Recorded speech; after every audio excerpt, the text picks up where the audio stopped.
I've been invited into a private home here in Castelvetere to learn about a food tradition that dates back many, many centuries. Ucciolo. It's sort of a cross between a panini and a pizza. It's a really simple recipe just of flour, water, and mother yeast. Adriano is working with the dough, Mariangela is putting it in the oven, and then Mario is filling it. So before there was pizza in Castelvetere, which is a relatively new invention, there was Ucciolo. So he starts with the dough, and he's flattening it out. They put it into the oven.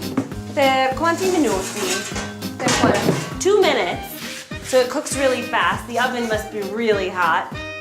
I've never seen an oven like this inside a home in the United States. It's a powerhouse. They're starting to steam up and bubble like pizza dough. She hands it over to Mario, who cuts it. Questi ingredienti. La mortadella, la pancetta, prosciutto, melenzane, sott'olio, un poco di tutto. Tutto. Quello che piace. Formaggio, sì. Per me. This is the closest Castelvetere has to takeout food. Okay, Mario, grazie. So there's cheese and eggplant, and it's super hot. Better than a panini. Better than a sandwich. Almost as good as pizza. Grazie, Mario. Grazie, Adriano. Grazie, Mariangela. Ucciolo di Castelvetere. See?